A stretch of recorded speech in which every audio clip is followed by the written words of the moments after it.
সংবিধানত স্পষ্টভাৱে উল্লেখ আছে যে ভাৰতবৰ্ষৰ যিকোনো এজন নাগৰিকে ভাৰতবৰ্ষৰ এটা প্ৰান্তৰ পৰা আন এটা প্ৰান্তলৈ যোৱাৰ যিটো অধিকাৰ তেওঁৰ সেই অধিকাৰটো আছে।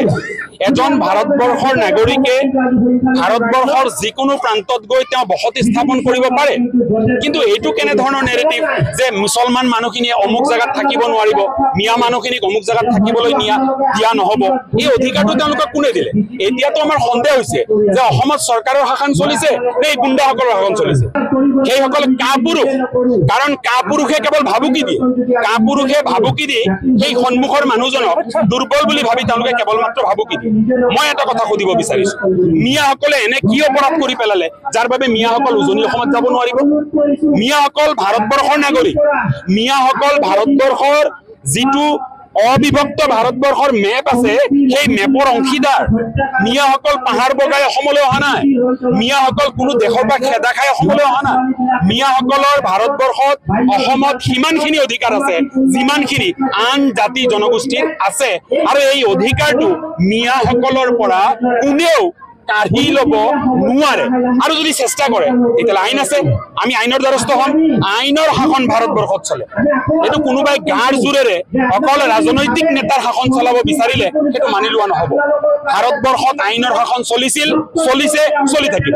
ভাৰতবৰ্ষ ধৰ্ম নিৰপেক্ষ ৰাষ্ট্ৰ আছিল, আছে আৰু থাকিব।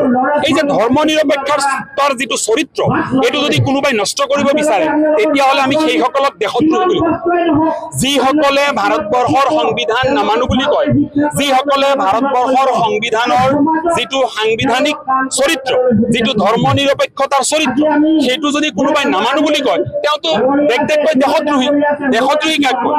দেশৰ সংবিধান নমনা মানুহকে দেশদ্ৰোহী বুলি কয়, দেশৰ আইন নমনা মানুহকে দেশদ্ৰোহী বুলি কয়। কোনোবাই আইন নামানি যদি কয় বোলে আমি আমাৰ মতে শাসন চলাম, এইটো মানি নলয়। সংবিধানত স্পষ্টভাৱে উল্লেখ আছে যে ভাৰতবৰ্ষৰ যিকোনো এজন নাগৰিকে ভাৰতবৰ্ষৰ এটা প্ৰান্তৰ পৰা আন এটা প্ৰান্তলৈ যোৱাৰ যিটো অধিকাৰ তেওঁৰ সেই অধিকাৰটো আছে।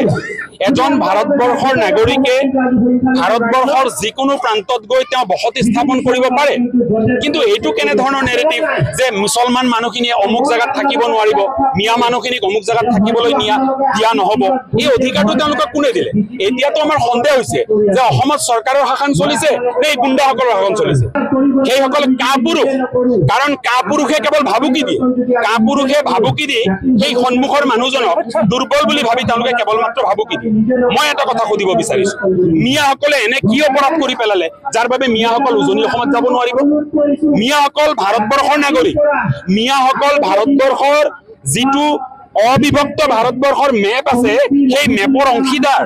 মিয়াসকল পাহাৰ বগাই অসমলৈ অহা নাই, মিয়াসকল কোনো দেশৰ পৰা খেদা খাই অসমলৈ অহা নাই। মিয়াসকলৰ ভাৰতবৰ্ষত অসমত সিমানখিনি অধিকাৰ আছে যিমানখিনি আন জাতি জনগোষ্ঠীৰ আছে, আৰু এই অধিকাৰটো মিয়াসকলৰ পৰা কোনেও কাঢ়ি ল'ব নোৱাৰে। আৰু যদি চেষ্টা কৰে তেতিয়াহ'লে আইন আছে, আমি আইনৰ দ্বাৰস্থ হ'ম, আইনৰ শাসন ভাৰতবৰ্ষত চলে। এইটো কোনোবাই গাৰ জোৰেৰে অকল ৰাজনৈতিক নেতাৰ শাসন চলাব বিচাৰিলে সেইটো মানি লোৱা নহ'ব। ভাৰতবৰ্ষত আইনৰ শাসন চলিছিল, চলিছে, চলি থাকিব। ভাৰতবৰ্ষ ধৰ্ম নিৰপেক্ষ ৰাষ্ট্ৰ আছিল, আছে আৰু থাকিব। এই যে ধৰ্ম নিৰপেক্ষৰ যিটো চৰিত্ৰ এইটো যদি কোনোবাই নষ্ট কৰিব বিচাৰে তেতিয়াহ'লে আমি সেইসকলক দেশদ্ৰোহী বুলি কওঁ।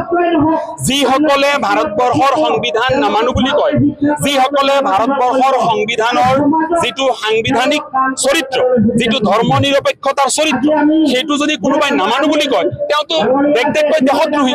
দেশদ্ৰোহী কাক কয়? দেশৰ সংবিধান নমনা মানুহকে দেশদ্ৰোহী বুলি কয়, দেশৰ আইন নমনা মানুহকে দেশদ্ৰোহী বুলি কয়। কোনোবাই আইন নামানি যদি কয় বোলে আমি আমাৰ মতে শাসন চলাম, এইটো মানি নলয়।